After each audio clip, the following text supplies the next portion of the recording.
Alright, I'm here at Rouleur, and well, the past few years I think the tech here has always been a little bit lackluster, but apparently this year's better. I'm here on the Friday, so there's probably going to be a few videos out from the big channels already, but hopefully I can show you a few different things that maybe they missed, or maybe get some differing opinions on some things. First of all, we've got Seika. I know a few guys have been creaming over these bikes, and it's on the little eyelet here. I mean, it's actually very cool. I think it's quite an attractive bike in person, and offering some more unique paint jobs that no one else is getting so far. This one in particular. So because of the structure, which is really thin, so it acts like a spring, and then because of you get a lot of turbulence in back of your leg, so this helps to eject the air into the open air behind, on top of the wheel and behind the seatbelt. I've just been told that you now can buy the Seika bikes in the UK, so if you're looking to get your hands on something a little bit different and something a little bit more interesting, then you certainly can do. It's called the Seika Spear if you're interested, guys. One thing we've just spotted is they do have integrated bottle cages to this bike, so there's a much sleeker transition going from the frame to the bottle cage, and it has that on the rear as well. So I've just seen Factor do that, and now Seika are also doing that as well. Brand new for this year, 2025. So we're doing some experiments with titanium 3D printing technology, and this is like a tryout of the first version that we made. We'll do some more refinements and testings, and will be launched for 2025.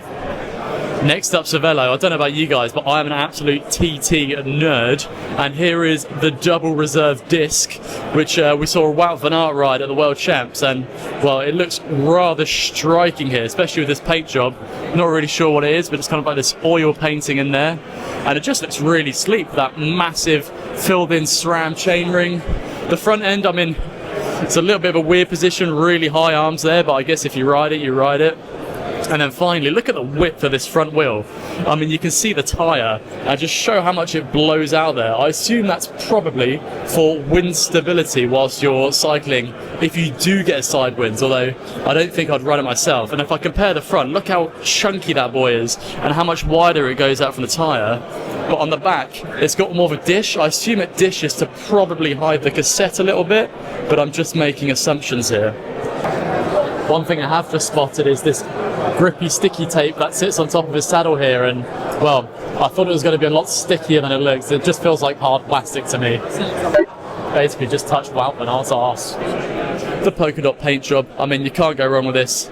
Signed, very cool, with a number on it, and it looks pretty damn sweet if you ask me. Guys, what do you think of this paint job? It's a little bit splattery on the front, and it's a bit mixed. I actually like the base paint the most. I'm not so sure about the sponge paint job on the front, but the silver on the logos, really love that. Let me know what you think. Oh, and look at that, different colour cassette on there as well. I'm not sure who that's by, but I'm sure one of you will tell me. Yeah, so these are a new model for 2025. Luigi, who's the founder, his whole thing is the contact points you have on the bike. So your bum, your feet, and your hands, basically. And he's an obsessive when it comes to product development. So he pores over these shoes, and they're completely proprietary. So I thought, like most good clothing brands that do shoes, they like white label a physics shoe or a Eastern shoe or whatever. But yeah, these are the real deal. What I love about them is that you essentially feel like you're wearing a sock, so you can see that it doesn't have a lip, and this insert is the same technology that you get in a chamois, so you end up, the shoe feels so freaking comfortable that you think, how could it be stiff enough? How can a shoe feel this comfortable and still have power transfer? But as you can see, it's got a, dare I say, a Bontesque sole where there's just no flex at all. So it's kind of best of both. So there it is, a chamois pad for your shoe and a sock-like fit. I would love to give those shoes a go in the future. So this is what you see on here. This is what our pro gravel riders have been using. Unveiled at Unbound this year. Dylan came top 10 with it. So here you've got a 2-litre pack in. When it's on, it'll fit a 3-litre. So that's a 3-litre pack there as well. Yeah, just designed to be a load more comfortable than having to wear a backpack as well. Keeps you cool as well, according to Dylan, because yeah, you've got the water in direct contact with you. A lot of comments we got on the unveil said like, oh, it's going to get really hot. It doesn't. You throw ice water in there as well, going to keep you cool. Nice little extra performance bonus there. Oh yeah, you can pair with this. So we actually had Dylan in the wind tunnel a couple of days ago. So yeah, when you're in an aero position like that, gravel speed being 35k an hour, flexi bottle there, that saved him an extra 5 watts. So yeah, nice bonus as well, considering that those are like 10-hour races. I think it's like rough rule of thumb over Unbound, a watt saving is a minute. As modeled by Mr. Jean Spies here at the Olympics. This is the high-speed version. So designed for sprinters and track racing, sort of 50k an hour plus, versus the standard one there that's made more for road and time trial use. So that'll be the standard one. Okay, so yeah. We don't sponsor any World Tour teams, whereas the black lines you can see under the suits of some of your favourite riders, like If You Know, You Know. What do you guys think of the Pinarello matte paint jobs? I'm actually more of a gloss fan myself, but these ones are pretty damn sweet. And check out the tubicles on these things. I mean, it's just one of the most unique bikes you could ever look at, this one at the moment. Something different to what everybody else is doing. Once again, really high forearm position for these time trial bikes here. Of course, spec to some very fast Princeton Carbon Works wheels and some GP5000 TT. No, it's the STR. It is the STR. Some really interesting shapes on this one. I'd actually quite like to get my hands on one and just go through a full run through at one time. A couple of paint jobs here. Of course, we've got Kashanuma Doma's Tour de France win in yellow. I think it looks a little bit better in person on this bike. It maybe looked a little bit boring on TV, but yeah, in person I quite like it. Then next up, looks amazing this one. Something totally unique from the previous year, and well, got your rainbow stripes right there. It looks incredible. If I could buy a paint job from Canyon, it would probably be this one because it looks utterly amazing. This is the first commercial titanium bike with 3D printed sections. So we have a 3D printed head tube, 3D printed seat clamp, and then that's welded into the conventional tubing, and then everything is hand finished. So we did go to town on this, we're not going to lie. Custom paint on the bars, we even custom painted the cranks as well. Amazing. They've even made an effort on this one to paint the shifters as well, so it all goes together really, really nicely on that one for a gravel bike. Check it out, it's pretty cool. Definitely going to be seeing a few pro paint jobs hanging around here. We've got Ben Healy's right there. We got one of the queens of the peloton, Lizzie Deignan. I just want to check out the paint job on this bike. I love when Trek do these chrome kind of paint jobs, and this one is Lisa Longo Borghini's, as you can see right there. Looks absolutely amazing. I think even I would ride this one in this pink. But yeah, love the pink chrome. Just in case you're riding through France, Topic now have a wine bottle holder for you right there. So yeah, specifically probably for riding through those French regions. Scope wheels, some wheels I've wanted to get my hands on for well, since I saw all the tech at Eurobike. You've got the 3D printed hubs here. These are looking so cool. They got a little bit of backlash through after Hambini spoke about them, but I'm not so sure. I'm not an engineer. I just think they look amazing and are probably very light. And then you've got this kind of scaly, fishy like texture on the wheels here, which are very nice, very cool to touch. 3D printed, hold up by some towers. Then we 3D print them up. And then after that, of course, they go to the next stage here, where we start removing material. And it starts to look like this. And then at the end with the coating, ready for being built into the wheels. Looks like this, a super light 3D printed hub with a lot of organic shapes that we are able to do through the 3D printing, which with CNC machinery is just not possible. So we get all of this organic shapes with very little material, which makes it a super light hub, right, for the wheels. So I'll show you how we develop the aerodynamic optimization of the Scope Hardtech wheels. Well, as a first step, we optimized the profile of the. We did that by making use of an algorithm enhanced aerodynamics. So it means that we developed an algorithm together with the Technical University of Delft, aerospace department, in where we take as a starting point the tire in 3D. We create a complete 3D model of the bike in 3D as well. We define the wind angles and the wind speed. And then the algorithm is free to optimize within certain boundaries the profile of the rim. If you look carefully at what's the result of this optimization, is that you see that the rim height, it grew from our previous generation wheels, which is 58 to 65 for the Artec. And there's a slight asymmetry in the rim to interfere with the brake caliper. But it's very hard to see with the bare eye. We're looking to the world of surface structures.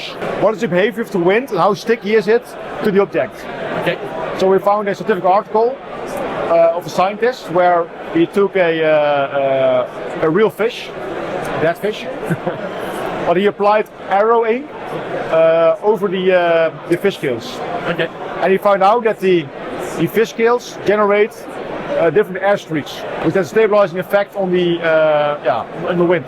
Yep. That has been applied to a 3D model of a little airplane wing, and it also got confirmed over there. So then we thought, okay, it may also apply to a bicycle wheel. Okay. So what we did, we made different models, an Artec rim without aero scales, and different Artec rims with different type of aero scales. So deeper, bigger, different shapes. Then we brought to the Silverstone wind tunnel, and there we got confirmed that mainly above and below the higher jaw angles, the aeroscale effect kicks in. Okay. So what does it do? The wind travels over the rim, and if the wind travels over the aeroscale, you have like a zigzag pattern. So you go up and down, up and down, up and down. In between the aeroscale, you have a straight line. The next aeroscale section, you have again a zigzag pattern, straight line, zigzag pattern. So in the end, you have the wind should travel over a long path and a short path. Right, okay. A long path and a short path. Yeah. And that creates different airspeeds over the rim profile, and that is a stabilizing effect. The Artec comes in, let's say, an road version and an all-road version.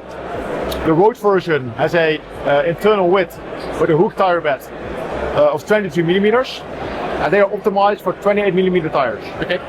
Where the all-road comes with a 25 internal width, hooked, and they optimized for 30 millimeter tires. I haven't been able to have a look at the look, if you'll pardon the pun there. But yeah, not as narrow on the head tube as I normally think for most bikes, but lots of space on the front there. But you know, more of your kind of traditional edgy aero shape, but still fairly skinny as well. It's a nice looking bike, that one. I initially just built it for sort of personal use because I was building a bicycle at the time. I just quite fancied having a cork saddle. And then over a period of a couple of years of riding it and it holding together quite well and lots of people asking about it and where I got it and stuff, I thought I'd build a few more and start taking them to trade shows. So I've been doing that the last couple of years and started selling them about a year ago. And yeah, that's where I'm up to now.